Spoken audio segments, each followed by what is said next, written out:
E as pessoas que entraram pós-Constituição de 88 também não dispensaram essas pessoas. Isso criou uma bola de neve que reflete em vários aspectos, não só no aspecto de caixa, receita e despesa, nem no aspecto só de endividamento, mas também na questão da previdência social, por exemplo. Quer dizer, há um reflexo de ter trazido servidores que antes eram submetidos ao regime da CLT para os braços do Estado. O Estado que aposentava antes, por exemplo, com limitações, passou a ter que aposentar com a totalidade do vencimento. Isso causou, obviamente, um rombo. E nós, no Brasil, temos cultura de descumprimento de regras orçamentárias. Durante um período de inflação, é impossível conviver com a ideia de orçamento, que bem colocou o deputado, que é essa de planejamento, certo? Mas a partir do momento em que há uma estabilização, aí a gente volta para essa cultura. Eu queria estender isso.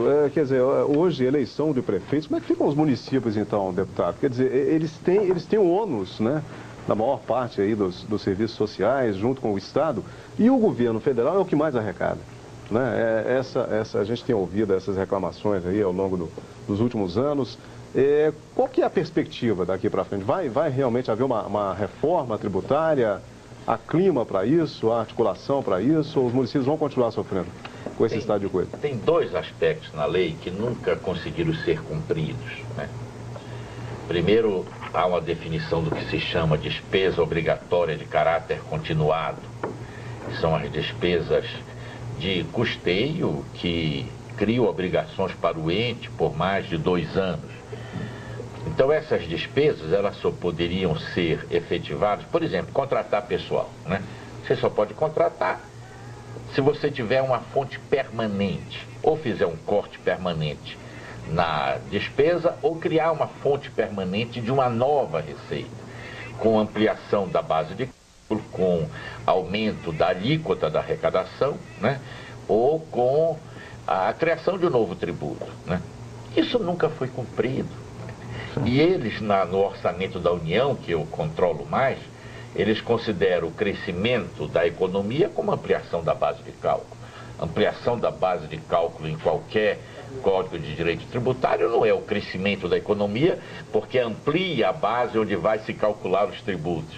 Então eles passaram por cima porque era ultra draconiano, aprisionava o Estado de tal forma.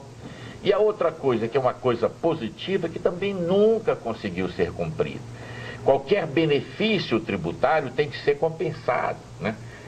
Então, os benefícios fiscais que se dão aí às mãos cheias para determinados setores, tem de ser compensado, e isso nunca foi compensado. Nunca foi compensado. Então, tem dois aspectos da lei. A lei criou um clima que eu acho que a prestação de contas que a lei obriga é uma prestação de contas contábil, quando deveria haver uma prestação de contas social. Eu defendo, há uma série de relatórios que os prefeitos têm de mandar, relatórios semelhantes ao que a União faz. O que é uma aberração, um prefeito de uma cidade de 1000 habitantes, né, ter de fazer um relatório de gestão fiscal nos mesmos moldes do que a União. Eu achava que o prefeito deveria ir de 6 em 6 meses na Câmara, dizer como é que está a política de saúde, está cumprindo a emenda 29, os limites da saúde, está cumprindo os limites da educação, prestar contas. Mas a lei não obriga que se preste conta dos gastos sociais. Se obriga que preste conta do ponto de vista das finanças apenas. Mais técnico do que político. Claro, né? Deputado, infelizmente o tempo desse bloco está chegando ao final. Eu queria que o senhor fizesse aí Mas eu queria levantar para ele, porque no fundo a questão que está por trás é da dívida pública, em qualquer esfera, não é isso, deputado? Nós temos 3 problemas. A dívida é um problema grave para o país, a questão do fluxo de capitais que diz respeito à dívida e a questão do investimento público, né? A dívida amarra a economia do país. E esse problema, a gente diz normalmente, se faz superávit primário para pagar a dívida. Mas não se paga a dívida. Não se paga. Se rola a dívida. Se rola a dívida. Então, é um drama. O que é que a lei de responsabilidade fez sob a orientação de acabar qualquer veleidade de autonomia dos entes subnacionais. Olha uma coisa interessante. Os estados e municípios têm limite de endividamento. A União não tem, quando a Constituição obriga. Mas foi para o Senado o limite da União e nunca foi votado. O dos estados e municípios foi votado. Então a União não tem limite de endividamento? Não tem, porque não foi votado. Votou a resolução 40 lá do Senado, né, que define o limite. Então é um tema, Girolete, que é muito mais de política econômica e crise do Pacto Federativo. Nós estamos vivendo essa crise aqui em Minas, no município de São Paulo, logo depois da eleição, vai ou ganha Serra ou ganha Marta, vai haver uma chiadeira, porque se tornou impossível um grande município ou um estado, né, governar. E eles estão adiando constantemente a aplicação dos limites, porque no dia que disser, está aqui o limite, aí para tudo. Para tudo. Felizmente, deputado, sou professor Luciano Ferraz. Para finalizar. Bom, eu acho que a lei de responsabilidade fiscal, ela tem um papel importante. Ela serviu para criar uma cultura de racionalização do gasto público. Eu acho que ela tem, obviamente, defeitos. Ela é realmente baseada em código de boas práticas do Fundo Monetário Nacional, internacional, mas o Supremo Tribunal Federal já disse que essa lei completamente não é inconstitucional. Ela tem que ser aplicada. Eu concordo com o deputado de que há uma diferença gritante, isso é um modelo brasileiro, aliás, de um federalismo diferente. Parece que é um federalismo centralizado, porque a União, ela tem um tratamento semelhante ao do município de Itacarambi, por exemplo, no interior de Minas. Isso é uma loucura. E eles têm que se submeter à mesma normatividade. Essa unidade de norma no Brasil é algo, do ponto de vista pragmático, da aplicação prática da lei, muito complicado. Mas nos pontos essenciais, eu acho que ela vem sendo bem trabalhada.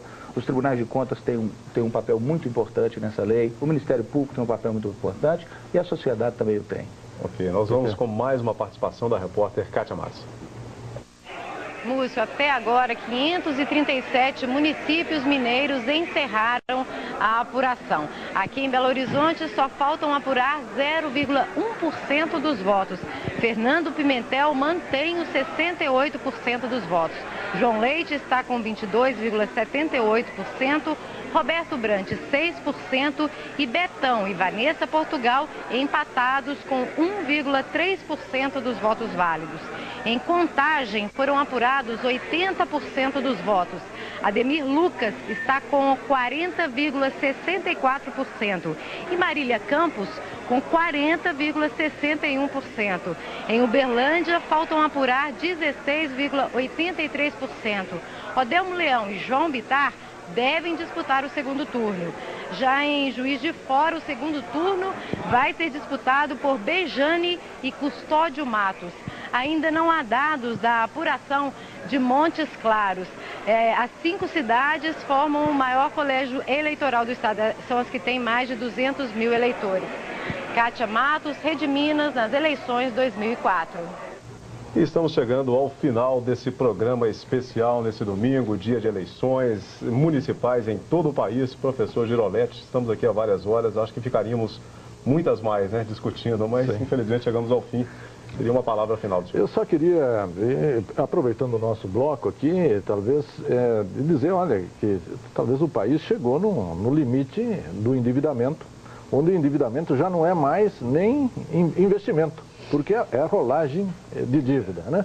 E eu acho que o Luciano apontou muito bem, o deputado também, né? Talvez essa lei da responsabilidade fiscal venha mudar a cultura do país e nós temos que nos ajustar a administrar os nossos problemas exatamente dentro da capacidade de receita. Agora, que há um problema sério de fundo é a questão da dívida que permanece e a questão do federalismo, né? Olha, rapidamente, palavra final para os prefeitos, para o prefeito de Belo Horizonte, para os prefeitos em geral. Eu acho que os prefeitos que estão sendo eleitos hoje, ou aqueles que vão ser ainda no segundo turno, eles deveriam acompanhar a transição. Quer dizer, a gestão que vai terminar agora e se iniciar a partir de 1º de janeiro. Essa transição é muito importante, porque o orçamento que vai ser aplicado, vai ser executado a partir do ano que vem, está sendo votado agora, quer dizer, nesse final. E esse orçamento, ele vai ser um instrumento de trabalho do prefeito a partir de 1º de janeiro. Então eu acho que é fundamental que ele se conscientize da necessidade de participação desse processo de elaboração da lei orçamentária e junto à Câmara Municipal, que vai votar essa lei até 31 de dezembro. Acho que isso é fundamental. Deputado Sérgio Minando, recado do senhor.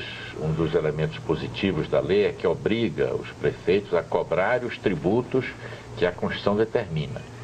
Então, eu fico assim, perplexo, numa cidade vizinha nossa, se faz propaganda que não se cobre IPTU, né? Ora, o problema da cobrança é uma necessidade para o próprio município desenvolver políticas sociais.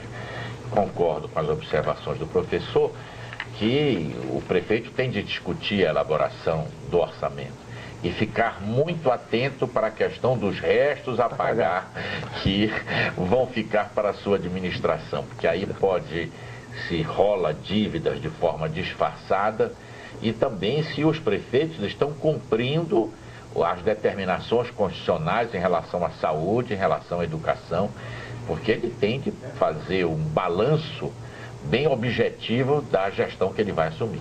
Ok, deputado Sérgio Miranda, professor Luciano Ferraz, professor Domingos Giroletti, agradeço mais uma vez a todos pela participação nesse programa especial de dia de eleições aqui na Rede Minas. Obrigado. E a você, muito obrigado por ter nos acompanhado e eu deixo aqui lembrando o recado final da líder comunitária, a dona Valdete. Estamos todos de olho. Boa noite.